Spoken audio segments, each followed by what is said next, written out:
The education world as we know it is shifting dramatically due to the advancement and availability of technology. In order to adapt to the change and not be considered a digital immigrant amongst my students, it is necessary to become familiar with the latest technology and software that will be used in the classroom. It is not going to be sufficient enough anymore to just have knowledge on the subject being taught. A different skill in the technology field will also be required.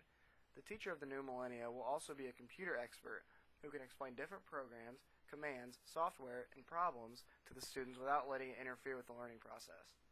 In order to ensure that I am capable of using the ever-changing technology available to me, it will be necessary to attend workshops or meetings in order to adapt.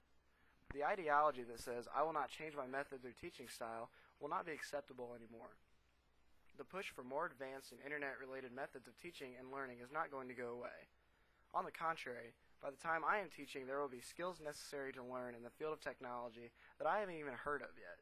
Laptops and computers are going to replace books for many assignments. The more information and hands-on experience I get with technology, the more confident I will be and better able to teach my students. Many programs are used by students to complete works at school or projects such as PhotoStory, Movie Maker, or iMovie. All of these programs are both entertaining and serve an educational purpose. It is in the teacher's best interest to become familiar with these programs so that they can assist students when help is needed. It is also important to point out that if a teacher's students are in fact more knowledgeable with a certain aspect of technology, there is nothing wrong with role reversal. This means that the teachers are learning from the students.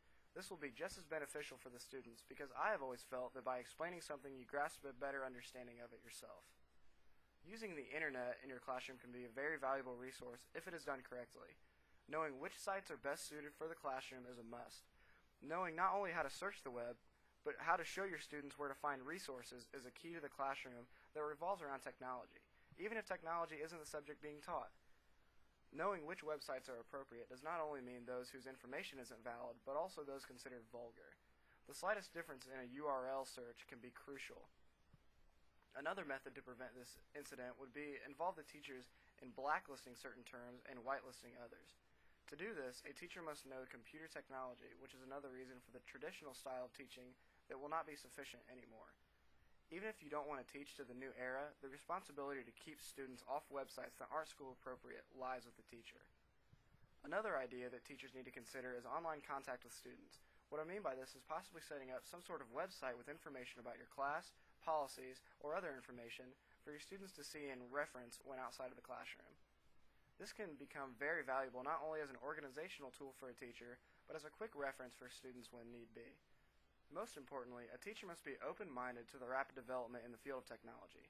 In order to ensure your students' education is worthwhile and fulfilling, you must be open to new methods of teaching, learning, and interacting. At first, it will be frustrating, but so are most problems you first encounter. The technological advancements in the classroom have changed education forever. How will you respond to the change?